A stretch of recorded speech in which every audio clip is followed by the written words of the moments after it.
एक बार फिर स्वागत है हमारे YouTube चैनल पर। फिर से हम देखते हैं ज्वालामुखी का अगला भाग हम देखते हैं। तो ज्वालामुखी जो इससे पहले हम बताए थे भाग 1 में, ये ज्वालामुखी का भाग 2 है। आप अगर इससे पहले का वीडियो आप नहीं देखे हैं तो सबसे पहले जाके आप भाग 1 देख लें, उसके बाद भाग 2 देखते हैं। तो भाग 1 में हम जो चर्चा किए थे क्या है क्यों है, और उसके बाद उसके प्रकार के बारे में यानी ज्वालामुखी के प्रकार के बारे में हम लोग देखे थे। अब हम देखते हैं कि इसका स्थलाकृति क्या होता है, यानी ज्वालामुखी के द्वारा निर्मित स्थलाकृति क्या है, उसके बाद इसका उत्पाद क्या होगा, और उसके बाद देखेंगे वैश्विक वितरण, यानी विश्व में कौन कौन से जगह पे क्या होता है कि ज्वालामुखी की संभावनाएं बहुत अधिक होती है और प्राय वहीं पर देखने को मिलती है। तो ये हम मैप के माध्यम से मैप लाके उसके बाद वैश्विक वितरण समझेंगे। तो सबसे पहले देखते हैं हम स्थलाकृति। ज्वालामुखी से निर्मित स्थलाकृति, इसमें 2 भाग हो सकता है। 2 भाग में क्या हो सकता है, तो एक तो होगा कि बाह्य स्थलाकृति और दूसरा होगा आंतरिक स्थलाकृति। बाह्य स्थलाकृति में 2 प्रकार से आप ज्वालामुखी का जो 2 प्रकार बताए थे, एक तो होगा केंद्रीय उद्गार से हो सकता है, केंद्रीय उद्गार यानी केंद्रीय विस्फोटक उद्गार से हो सकता है, और दूसरा होगा दरारी उद्गार से।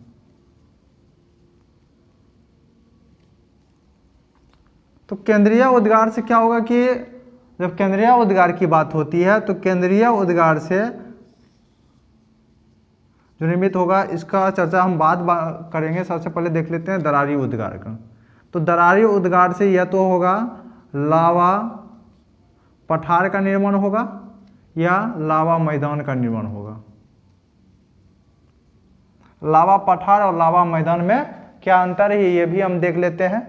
तो लावा जब क्या होता है कि दरारी उद्गार हो रहा है, तो दरारी उद्गार के समय क्या होता है कि लावा का आप देखे होंगे, हम 2 प्रकार का लावा जो बताए थे। अगर लावा में क्या है कि तरलता की मात्रा अत्यधिक है, यानी ज़्यादा तरल मात्रा में है, तो क्या होता है कि निकलने के बाद जैसे ही दरारी उद्गार है, जैसे ही निकलने के बाद क्या होता है, ये जमा उतना नहीं हो पाता और ये आसपास के क्षेत्रों में बहुत बड़े क्षेत्रों में फैल जाता है। तो ये क्या होता है, यह मैदान का निर्माण करता है, या इसका मोटाई बहुत कम होता है तो यह मैदान का निर्माण करता है। लेकिन यही थोड़ा सा मजबूत, मतलब कि आप कह सकते हैं कि तरलता की मात्रा कम होता है, यानी आप ऐसा कह सकते हैं कि अधिक, थोड़ा इससे ज़्यादा अधिक सघन होता है। तो क्या करता है कि इस प्रकार का निर्माण करता है, यानी इससे मोटा होता है। और अगर नहीं ज़्यादा मोटाई का अगर बहुत बड़ा क्षेत्र का निर्माण अगर होता है तो ये क्या हो जाता है, लावा पठार हो जाता है। तो लावा पठार और लावा मैदान में यही अंतर है कि जब क्या होगा कि लावा निकलने के बाद क्या होगा कि ये ऊंचा क्षेत्र यानी इसकी मोटाई बहुत अधिक है, तो ये क्या होगा, लावा पठार कहलाएगा। और ये पतली मोटाई पर क्या होगा कि अगर लावा ऊपरी स्तर पर जाके बिखर जाता है तो वो लावा मैदान कहलाएगा। यही लावा और पठार और लावा मैदान में अंतर है, और दरारी उद्गार से प्रायः इसी प्रकार की स्थलाकृति का निर्माण होता है। अब हम देखते हैं केंद्रीय उद्गार से क्या क्या निर्माण होता है। तो केंद्रीय उद्गार से जो मुख्य रूप से ऐसा बात किया जाए तो 3 प्रकार की स्थलाकृति की निर्माण होती है। एक तो होता है शंकु, यानी ज्वालामुखी शंकु।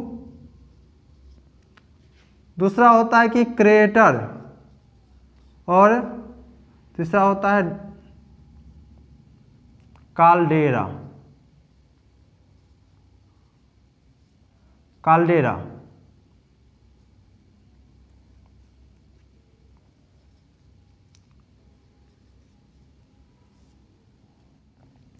तो क्रेटर, शंकु, क्रेटर और काल्डेरा में क्या क्या अंतर है इसको हम देखते हैं।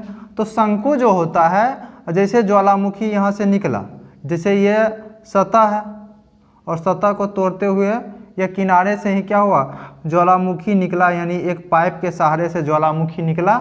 और क्या होता है कि आप जानते हैं कि जो भी केंद्रीय उद्गार होता है वो एक पाइप के माध्यम से ही जैसे निकलेगा तो क्या होगा कि ये जैसे ऊपर की ओर फहारा मारेगा। ये क्या हो सकता है 10-12 किलोमीटर तक ऊपर की ओर फहारा मारेगा, उसके बाद ये नीचे की ओर गिरेगा तो क्या होगा कि ये धीरे धीरे जमना शुरू हो जाएगा। और ये जमते जमते क्या होगा, एक शंकुआ आकार का निर्माण करेगा। और इसी शंकुआ आकार को क्या कहा जाता है कि ज्वालामुखी शंकु कहा जाता है। ये शंकु आकार का निर्माण हो जाता है, यानी जितना भी पर्वत का निर्माण होता है, ज्वालामुखी पर्वत की बात करते हैं या ज्वालामुखी द्वीप की बात करते हैं तो ये वो क्या होता है, ज्वालामुखी शंकु ही होता है जो इस प्रकार का निर्माण करता है। और ज्वालामुखी शंकु में ही एक ऐसा भाग आता है जैसे इसका निर्माण हुआ, और निर्माण होने में क्या होता है कि कभी कभी ये छेद बंद हो जाता है, ऊपरी छेद बंद हो जाता है तो क्या होता है कि ये बगल से एक पाइप निकल जाती है और यहाँ पर एक ज्वालामुखी का निर्माण हो जाता है। यानी इस पाइप को कहा जाता है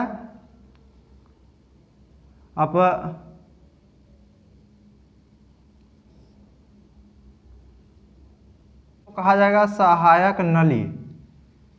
और ये जो मतलब ज्वालामुखी यहाँ निर्माण होता है इसी को कहा जाता है परपोषी ज्वालामुखी। यानी परपोषी ज्वालामुखी की बात होगी तो यही क्या होता है, परपोषी शंकु ज्वालामुखी आप लिख लीजिएगा। परपोषी शंकु ज्वालामुखी इसी को कहा जाता है, यानी शंकु से ही क्या होता है कि एक भाग निकलने के बाद ये इसका निर्माण करता है। तो ये तो हो गया शंकु आकार ज्वालामुखी। उसके बाद क्रेटर की बात करते हैं। तो जैसे ये है और क्या होगा कि यहाँ से पाइप के सहारे निकल रहा है, ये जमा होते गया, जमा होते होते क्या होता है कि अब जैसे एक छेद यहाँ बंद हो गया, उसके बाद क्या हुआ कि अचानक विस्फोट होने के कारण यहाँ आसपास के क्षेत्रों का क्या हुआ, लावा उड़ के, यानी आसपास के क्षेत्रों का ये लावा उड़ के भाग गया और यानी इस तरफ आके जमा हो गया। तो ये कीप नुमा एक आकार बन जाता है और यही कीप नुमा आकार को ही क्या कहा जाता है, क्रेटर कहा जाता है। और इसी क्रेटर का बड़ा रूप यानी बहुत बड़े भाग में है तो यही इसी का बड़ा रूप क्या कहलाएगा, काल्डेरा कहलाएगा। तो इसी को कहा जाता है क्रेटर और इसका बड़ा रूप जो होता है उसी को कहा जाता है काल्डेरा। जब क्या होता है कि कभी कभी जब ये मृत हो जाता है तो इसी में पानी भर जाता है और पानी भरने के कारण इसमें एक झील का निर्माण हो जाता है और झील का निर्माण होने के कारण ही उस झील को क्रेटर या काल्डेरा झील कहा जाता है। क्रेटर या काल्डेरा झील का उदाहरण आप जैसे विश्व की बात किया जाए तो विश्व में टिटिकाका झील जो है वो क्रेटर झील का उदाहरण है। और भारत में लोनार झील जो है वो क्रेटर झील का उदाहरण है। आपके लिए एक प्रश्न हो सकता है लोनार झील जो है वो किस प्रकार का झील है, तो ये कौन सा झील होगा, क्रेटर झील हो जाएगा। इसी के अंदर बहुत सारा प्रकार का मतलब कि आप कह सकते हैं कि स्थलाकृति का निर्माण हो जाता है। जैसे इसी के अंदर क्या हुआ कि क्रेटर बना और क्रेटर के अंदर ही 11 फिर क्या हुआ इसका निर्माण हो गया, एक और कोटरी नुमा इसका निर्माण हो जाता है। तो इसी को कहा जाता है यानी क्रेटर का घोंसला आप कह सकते हैं, यानी घोंसला नुमा क्रेटर इसको कहा जाता है। तो इस प्रकार क्या होता है कि केंद्रीय उद्गार में इस प्रकार की ज्वालामुखी का निर्माण होता है और ज्वालामुखी आकृति का निर्माण होता है, यानी इस प्रकार का लावा भी आप कह सकते हैं कि चलते रहता है। ये लावा का नदिया बन गया, ये लावा का और धीरे धीरे सूख जाएगा तो क्या होगा कि ये कोटरी नुमा बन जाएगा। और कोटरी नुमा बनने के कारण ही क्या होता है कि इसमें पानी भी भरा जा सकता है, पानी भरा जाता है तो यह झील का निर्माण करता है। आप यहाँ कह सकते हैं कि ये लावा निकल रहा है, इधर से लावा निकला, इधर से लावा निकला। तो इस प्रकार क्या कह सकते हैं कि केंद्रीय उद्गार से इस प्रकार की आकृति आपको देखने को मिलेगा। और ये आकृति मुख्य रूप से बाह्य स्थलाकृति है। अब हम लोग देखते हैं आंतरिक स्थलाकृति किस प्रकार की होती है। अब हम लोग देखते हैं कि आंतरिक संरचना यानी आंतरिक स्थलाकृति किस प्रकार होती है। तो आंतरिक स्थलाकृति, अब जैसे हम एक निर्माण कर लेते हैं। सबसे पहले ये हो गया स्थलमंडल हो गया, ये स्थलमंडल हो गया, और स्थलमंडल के यहाँ हो गया ये दुर्बल मंडल हो गया। तो यहाँ से क्या होता है कि अनेक प्रकार की आपको स्थलाकृति आप थोड़ा बड़ा बना लेते हैं, तो अनेक प्रकार की स्थलाकृति आपको देखने को मिलेगा आंतरिक भाग में। और आंतरिक भाग में ही अलग अलग स्थलाकृति बनने के कारण कुछ ज़्यादा ही स्थलाकृति है। तो आंतरिक भाग में कौन कौन सा स्थलाकृति बना, जैसे यहाँ से पाइपनुमा निकला और यहाँ ऊपर बढ़ते बढ़ते क्या हुआ, ये सूख गया यानी पूरी तरह से बाहर नहीं निकल पाया। और बाहर नहीं निकलने के कारण आप इसमें मैग्मा दर्शा सकते हैं। तो बाहर नहीं निकलने के कारण ये जो स्थलाकृति हुआ इसको कहा जाता है डाइक, इसको कहा जाता है डाइक कहा जाता है। और यही डाइक क्या होता है कि कभी कभी ऐसे मुड़ गया यानी टेढ़ा हो गया, तो टेढ़ा को बॉस कहा जाता है। यानी जो भी बॉस होता है वो आपको पता है कि टेढ़ा होता है, तो टेढ़ा को क्या कहा जाता है, बॉस कहा जाता है।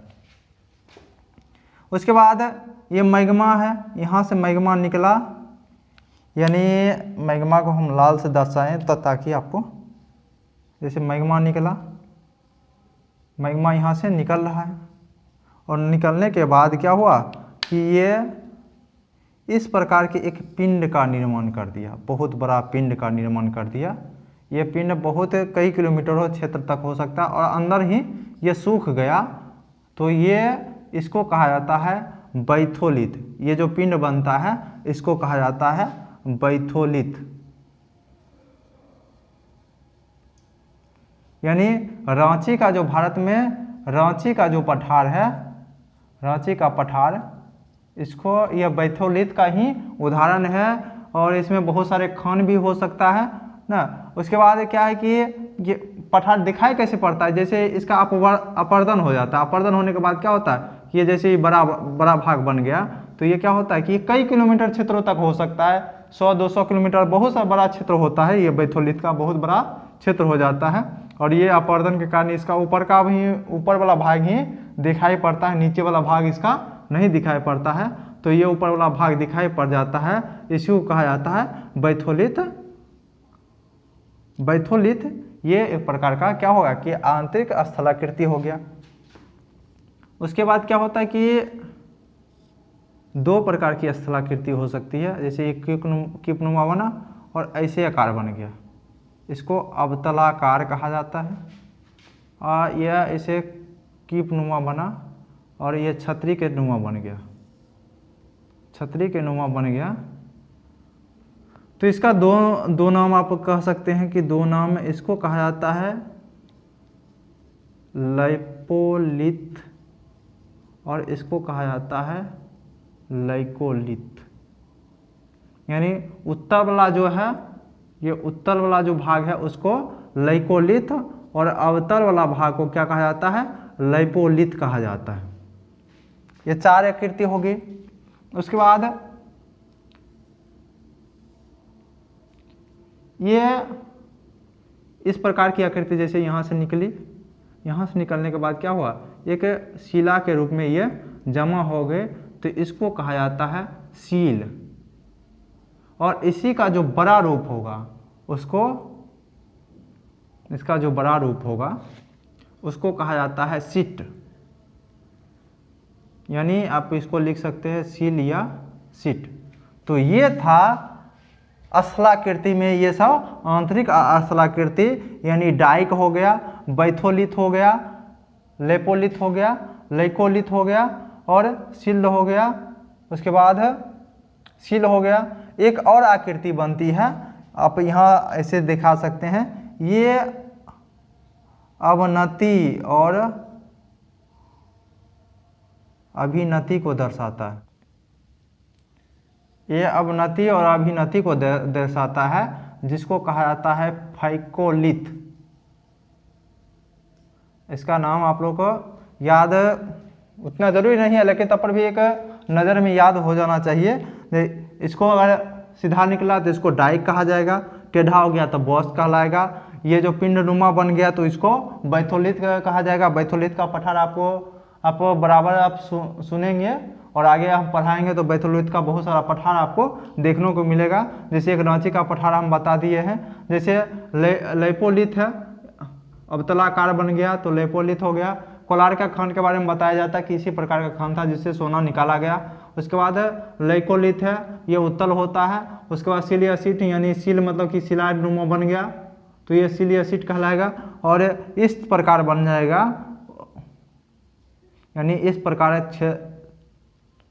प्रकार अगर बन गया तो इसको फैकोलिथ कहा जाता है, यानी अभिनति और अपनति को अगर दर्शाता है तो ये क्या कहलाएगा, फैकोलिथ कहलाएगा। तो ये था स्थलाकृति। अब हम देखते हैं कि इसका उत्पाद क्या क्या होता है। तो उत्पाद के रूप में आप देख सकते हैं, तो उत्पाद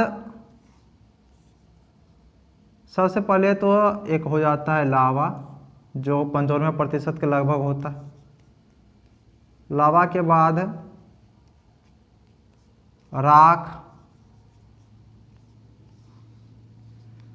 गैस, उसके बाद ठोस। लावा में दो प्रकार का लावा निकलता है, एक होता है अम्लीय, दूसरा होता है क्षारीय।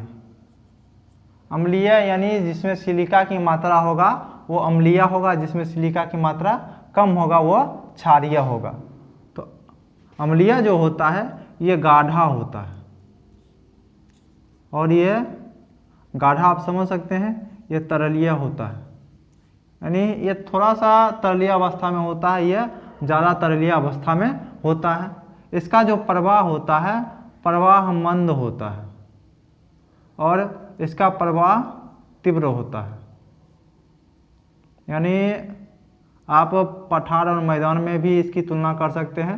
तो यानी पठार का निर्माण होगा तो उसमें गाढ़ा वाला होगा यानी अम्लीय वाला होगा, और क्षारीय यानी फैला हुआ रूप हो गया तो वो क्षारीय होगा यानी तरलीय अवस्था में। यानी मैदान का जब भी निर्माण करे होगा तो कौन सा लावा का प्रकार होगा, क्षारीय का।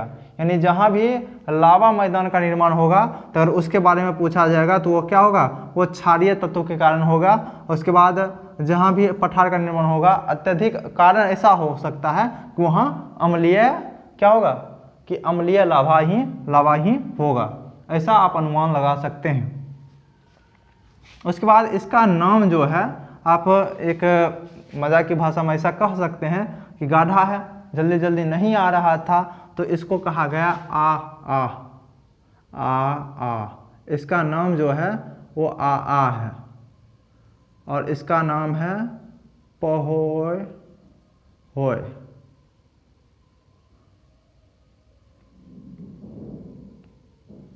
यानी इसे कहानी ऐसी जोड़ा जाता है कि पहले शुरू में जब मानव इसको देखा तो तो लावा को जैसे ही देखा तो कहा कि ये तो प्राकृतिक अति है कि नीचे से निकला है, तो इसको जाके ना इसे जाकर मिलना चाहिए। जैसे ही गया तो प्यार डाला तो प्यार ही पूरा गायब हो गया। तो उसे अनुमान लगाया नहीं ये ईश्वरीय देन है, इसको प्यार से नहीं लगाया जाता है। तो क्या किया, इसको हाथ से उठाना चाहिए। हाथ से उठाया तो हाथ ही गायब हो गया, और ये कहा कि नहीं इसको सिर लगाना चाहिए। तो जो सिर लगाया वो उसका मुड़ी ही पूरा गायब हो गया। तब उसके बाद पता चला कि ये बहुत ही खतरनाक है। और आप गाढ़ा था तो गाढ़ा कहा कि आ नहीं रहा था ना, इसको बुला रहा था, लेकिन ये तेजी से पहुंच गया तो होय होय करने लगा कि पहुंच गया। तो इसका नाम पहोय होय। अब जो भी प्रकार का नाम हो आपको याद करने के लिए ऐसा हम बोल दिए, तो इसका नाम पहोय होय है।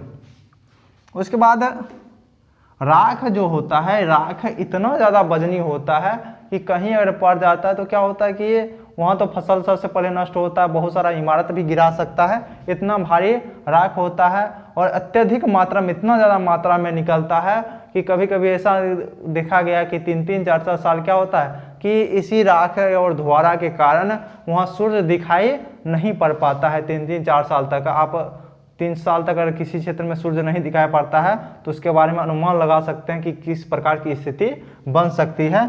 तो राख के साथ अगर जल मिल जाता है तो जल मिलने के बाद इसको लहार कहा जाता है, और यानी राख में अगर जल जो मिल जाता है तो वो लहार कहा जाता है। ये भी क्या है कि ज्वालामुखी का एक उत्पाद है। गैस में हम पहले ही बताए थे, इसमें वाष्प हो गया, CO2 हो गया,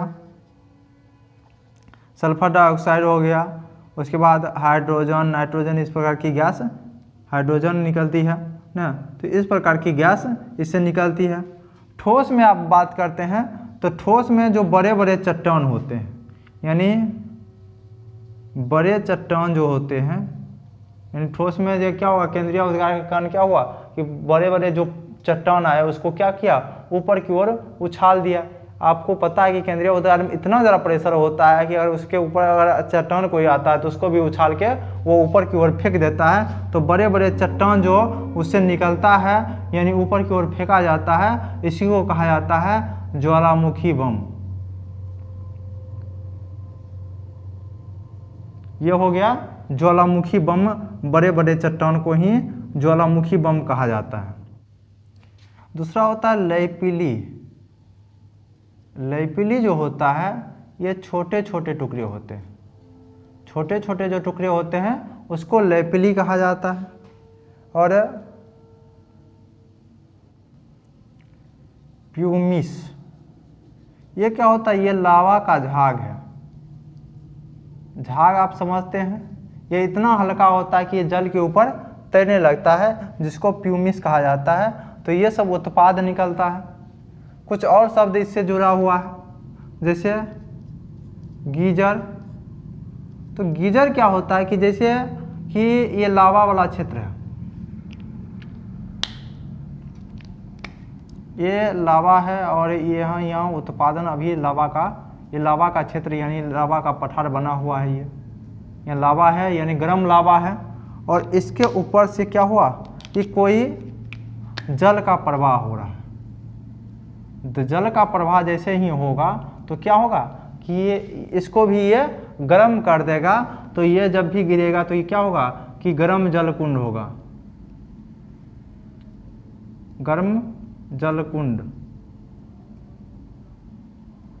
तो गर्म जल कुंड का कारण यही होता है कि नीचे क्या होता है कि लावा है, और लावा होने के कारण क्या होता है कि इसमें से उसके ऊपर से अगर जल का प्रवाह हो रहा है तो क्या होगा, ये पानी भी गर्म हो जाएगा, और पानी जैसे ही गर्म होगा तो ही गर्म जलकुंड या गर्म जल का झरना, इसी से इसका निर्माण होता है, जिसको गीजर या गेसर कहा जाता है। तो गीजर हो गया, गीजर या गैसर हो गया। एक और है कि एक और आप शब्द सुनते होंगे, एक और शब्द जो है उसको कहा जाता है धुआरा। धुआरा क्या होता है कि जब ज्वालामुखी मतलब कि शांत होने की स्थिति में आ जाती है, तो शांत होने की स्थिति में जब आ जाती है तो उससे क्या होता है कि बहुत सारे धुआं और राख निकलना शुरू होता है। यानी उसके ऊपर थोड़ा भी जल अगर पड़ जाए या कुछ भी पड़ने के बाद क्या होता है कि वहाँ से धुआं यानी जलवाष्प बहुत मात्रा में निकलता है और राख निकलता है, और इतना ज़्यादा मात्रा में हो जाता है कि आसपास के क्षेत्र पूरा धुआं जैसा नज़र आता है।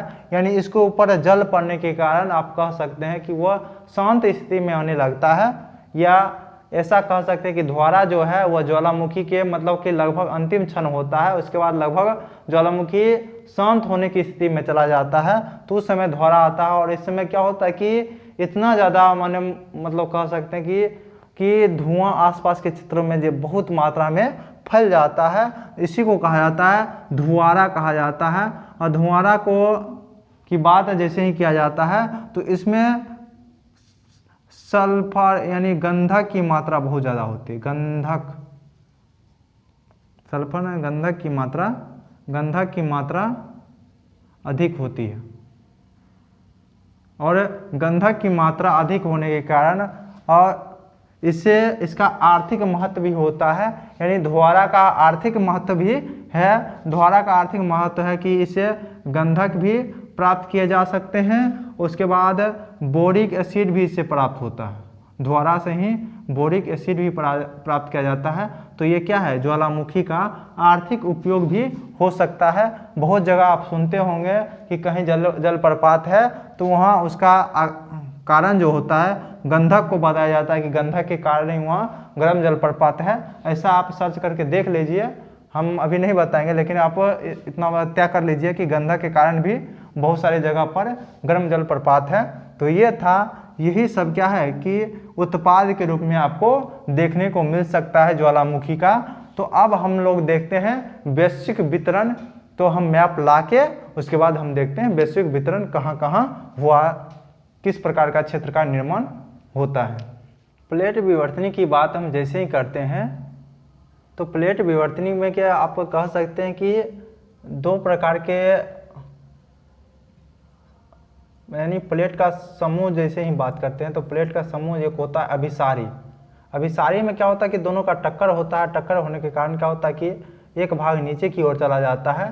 तो ऐसा कहा जाता है कि अभिसारी जो है उससे 80% जो ज्वालामुखी होती है वो अभिसारी भाग से ही क्या होता है कि उत्पन्न होती है, और अपसारी भाग से, यानी अपसारी में क्या होता है कि ये दोनों में प्लेट की टक्कर होती है और अपसारी में दोनों तरफ एक दूसरे से विपरीत दिशा में चलती है। तो ये लगभग 15%, और बीच वाला भाग से यानी अंता ज्वालामुखी के अंता वाला भाग से क्या होता है कि 5% ही ज्वालामुखी की क्रिया होती है। तो ये क्या है कि हम लोग मैप ला लिए हैं और मैप के माध्यम से हम लोग समझते हैं कि किस किस क्षेत्र में क्या होता है कि ज्वालामुखी की खतरा बहुत अत्यधिक मात्रा में होती है।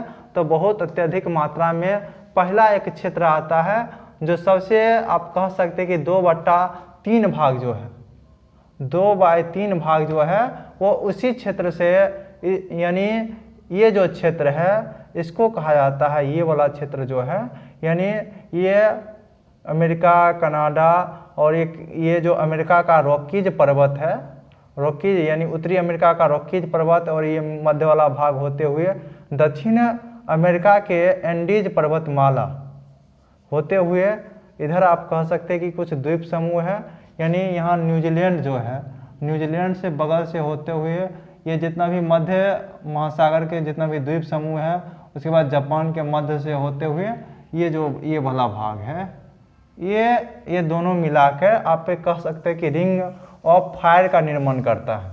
तो पृथ्वी के गोलाकार भाग होने के कारण है क्या है कि ये दोनों भाग मिला हुआ है।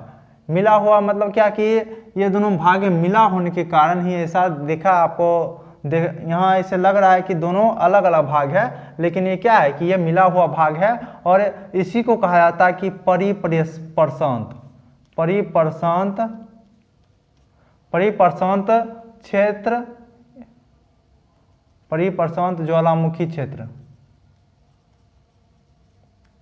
इसी को कहा जाता है रिंग ऑफ फायर। आप ऐसा कह सकते हैं कि इस प्रकार का निर्माण करता है, इस वाला भाग से मिलके इस प्रकार का निर्माण करता है, इसलिए इसको परिप्रशांत ज्वालामुखी क्षेत्र कहा जाता है। और ये दो बार यानी लगभग 60 से 66% आप कह सकते हैं कि ज्वालामुखी जितना भी उत्पन्न होता है ये इसी क्षेत्र से होता है, यानी परिप्रशांत ज्वालामुखी क्षेत्र से होता है।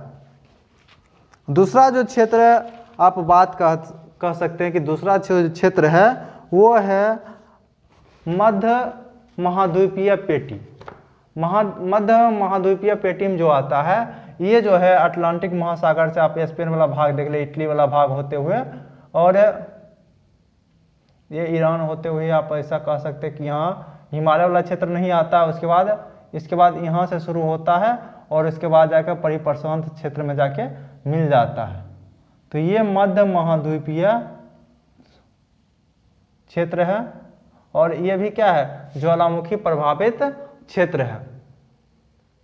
तीसरा जो क्षेत्र है ये क्या है कि ये अभिसारी है, यहाँ अभिसारी है, यहाँ भी अभिसारी। अभिसारी मतलब बता रहे हैं कि यहाँ पे क्या होगा कि प्लेटों का टक्कर होने के कारण एक प्लेट नीचे की जा रहा है और दूसरा प्लेट ऊपर की ओर जा रहा है। लेकिन यहाँ हिमालय जो क्षेत्र है यहाँ भी प्लेट की टक्कर हो रही है।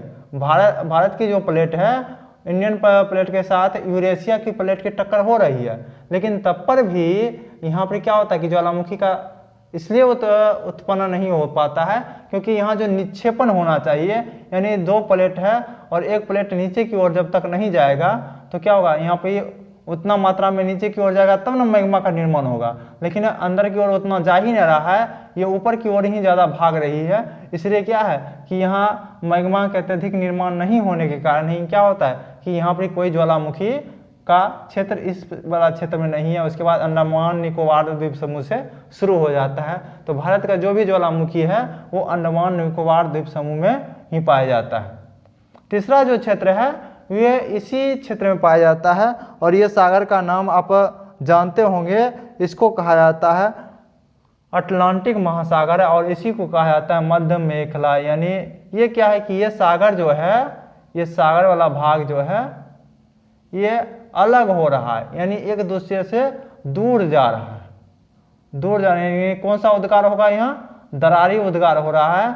और दरारी उद्गार होने के कारण ही क्या होता है कि यहाँ ज्वालामुखी की क्रियाएं होती है, ज्वालामुखी की क्रियाएं होती है, लेकिन यहाँ शांत प्रकार की ज्वालामुखी है और यहाँ ज्वालामुखी की मात्रा बहुत कम मात्रा में पाया जाता है, लेकिन ज्वालामुखी की क्रिया होती है। इसको निर्माणकारी प्लेट कहा जाता है। यानी यहाँ क्या हो रहा है कि यहाँ पर इससे लावा निकल रहा है और यहाँ निर्माण कर रहा है।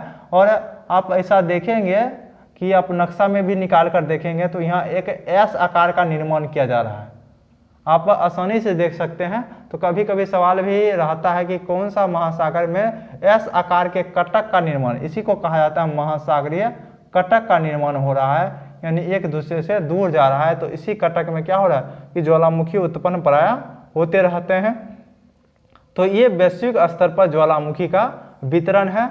और जब हम भूकंप पढ़ेंगे तो जहाँ जहाँ ज्वालामुखी का क्षेत्र है वहाँ वहाँ भूकंप जरूर आता है, लेकिन जहाँ जहाँ भूकंप आता है वहाँ वहाँ ज्वालामुखी आने की कोई संभावना ऐसा नहीं माना जाता है कि जहाँ जहाँ भूकंप आएगा वहाँ वहाँ ज्वालामुखी आएगा ही, ऐसा कोई संभावना नहीं है।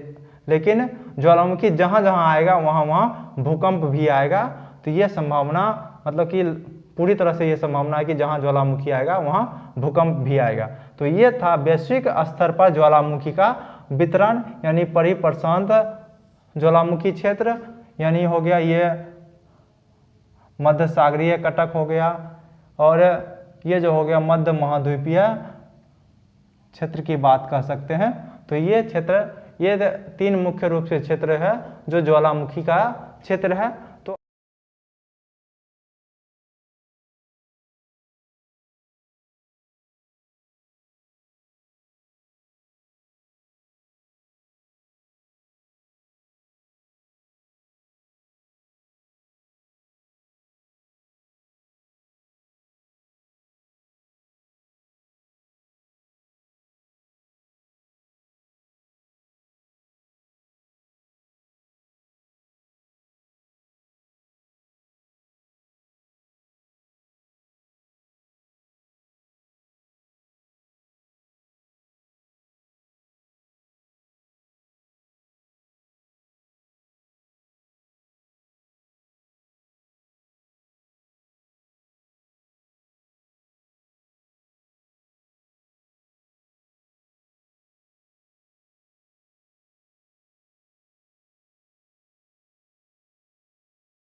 तो आज हम लोग ज्वालामुखी को ख़त्म कर लिए हैं।